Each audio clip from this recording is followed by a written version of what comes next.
একে আব্দুল মোমেন একটা কড়া ভাষার চিঠি দিয়েছেন জাতিসংঘ মহাসচিবকে, সরাসরি এই রিপোর্টটির বিষয়ে তদন্ত পরিচালনার আহ্বান জানিয়েছেন জাতিসংঘ মহাসচিবের প্রতি। তিনি বলেছেন, আওয়ামী লীগের খেলা সবাইকে মাতোয়ারা করে দিছে, তারা বুঝতেছে না যে কি হতে চাইতেছে, কিন্তু খেলাটা কিন্তু আওয়ামী লীগই খেলতেছে।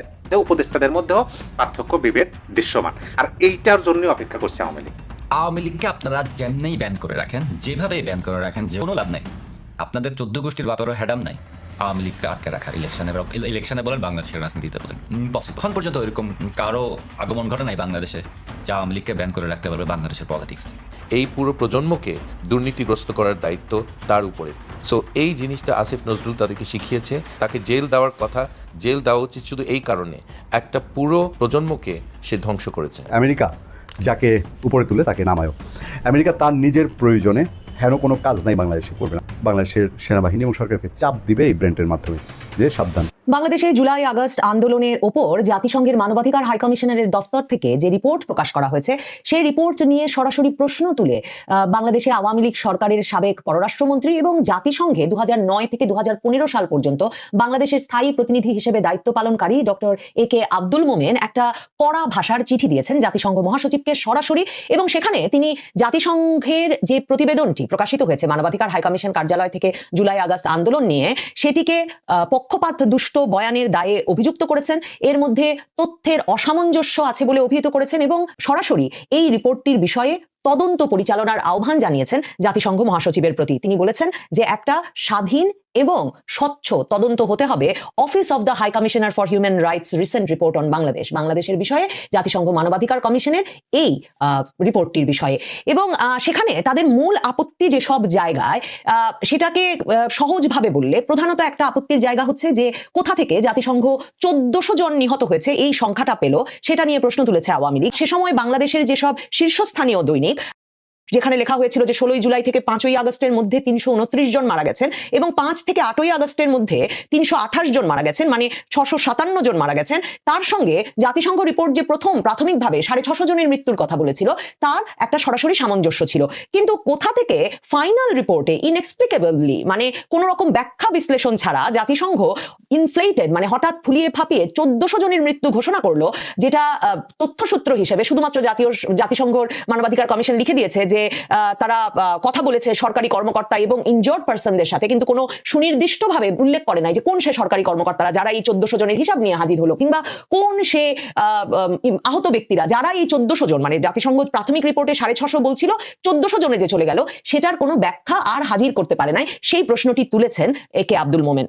এছাড়া তিনি বলেছেন যে জাতিসংঘ এই পুরো বয়ানটা তৈরির সময় আন্দোলনকারীদের তরফে যে ধরনের, এবং তিনি ভাড়াটে গুণ শব্দটা ব্যবহার করেছেন, মানে ভাড়াটে গুন্ডা দিয়ে, সহিংসতা সৃষ্টিকারী লোকজন দিয়ে যে ধরনের সহিংসতা সৃষ্টি করা হচ্ছিল, মেট্রো রেল, বিটিভি সহ সরকারি স্থাপনায় যে আগুন দেওয়া হচ্ছিল, এই সহিংসতার বিষয়টি পুরোপুরি জাতিসংঘ তার বয়ানে অনুপস্থিত রেখেছে। যে একটা পক্ষ সহিংসতা শুরু করেছে এবং সরকারের তরফে তখন জানমালের নিরাপত্তা রক্ষার জন্য শক্তি প্রয়োগ করা হয়েছে কিনা, এই বয়ানটি একেবারে এড়িয়ে গেছে, বা এই দৃষ্টিভঙ্গিটি, এভাবে দেখার সুযোগটা পুরোপুরি এড়িয়ে গেছে জাতিসংঘ, সে কথাও বলেছেন একে আব্দুল মোমেন। তিনি বলেছেন যে the intentional ignoring of public testimonies of perpetrators who admitted in national media to killings and arson, যে এমনকি সে সময় আন্দোলনকারীদের অনেকে জাতীয় সংবাদ মাধ্যমে এসে যে লুটতরাজ, হত্যা, এগুলোর সঙ্গে নিজেদের জড়িত থাকার কথা সরাসরি স্বীকার করেছেন, সেসব স্বীকারোক্তিও উদ্দেশ্যমূলকভাবে জাতিসংঘ এড়িয়ে গেছে।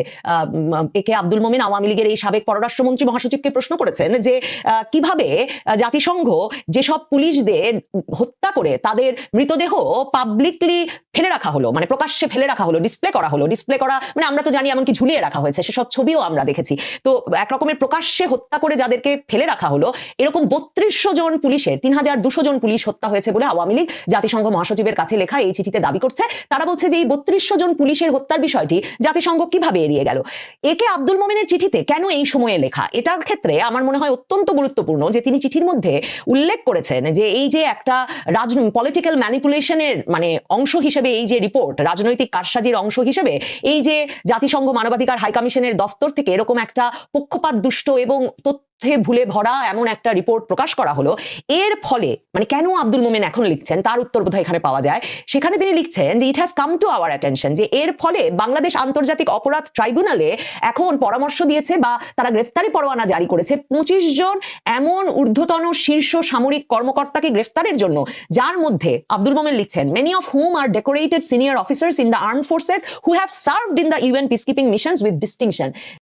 যাদের মধ্যে অনেকে মানে এরা একদিকে যেমন খুবই মানে তাদের আর্মি অফিসার হিসেবে তাদের ক্যারিয়ারটা বর্ণাঢ্য, তেমনি এরা ইউএন শান্তিরক্ষী জাতিসংঘ শান্তিরক্ষী মিশনের ফ্ল্যাগ বহন করে, জাতিসংঘের পতাকা বহন করে অত্যন্ত সম্মানের সঙ্গে এবং জাতিসংঘের মর্যাদা রক্ষা করে ডিস্টিংশনের সাথে তাদের দায়িত্ব পালন করেছেন। তো আব্দুল মোমেন প্রশ্ন তুলেছেন এখানে যে মহাসচিবের এখন উচিত হবে উদ্যোগ নেওয়া যে যেই অফিসাররা জাতিসংঘের ফ্ল্যাগ উচ্চ করলেন, পৃথিবীর বিভিন্ন মানে জাতিসংঘের পতাকার সম্মান রক্ষা করলেন এবং জাতিসংঘের অ্যাসাইনমেন্ট অত্যন্ত ভালোভাবে পালন করলেন, সেসব বর্ণাঢ্য ক্যারিয়ারের মানে সামরিক অফিসারদেরকে জাতিসংঘ মানবাধিকার হাই কমিশনারের এরকম একটা ভুলে ভালে ভরা রিপোর্টের ভিত্তিতে এখন গ্রেফতার করতে যাচ্ছে আন্তর্জাতিক অপরাধ ট্রাইব্যুনাল। জাতিসংঘ মহাসচিবের উচিত হবে দ্রুত এই বিষয়ে একটা উদ্যোগ নেওয়া, কারণ তিনি মনে করাচ্ছেন যে যেই বাংলাদেশ অর্থনৈতিকভাবে সামাজিক সকল সূচকে জাতিসংঘের দ্বারা প্রশংসিত ছিল এবং অত্যন্ত ভালো এগিয়ে যাচ্ছিল, সেই বাংলাদেশ গত 1 বছরের বেশি সময় ধরে চলা অস্থিতিশীলতা সহিংসতায়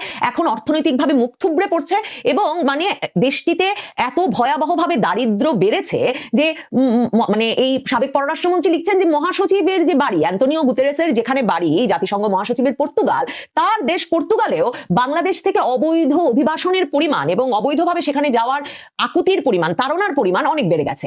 তো কি কি সুনির্দিষ্ট বিষয় তুলে ধরলেন একে আব্দুল মোমেন সেটা একটু আপনাদেরকে বলি। একটা তো বলেছি যে 3200 জন পুলিশ অফিসারের মৃত্যুর বিষয়ে কি করে জাতিসংঘ রিপোর্ট এড়িয়ে গেল, সরাসরি আওয়ামী লীগ এই চিঠিতে সে প্রশ্ন করছে। এরপরে বলেছি যে কিভাবে লুটতরাজ হত্যা করেছি বলে যে বয়ান বা যেই স্বীকারোক্তি জাতীয় সংবাদ মাধ্যমে দিল আন্দোলনকারীরা, কি করে জাতিসংঘ সেটা এড়িয়ে গেল সে প্রশ্ন তুলেছে।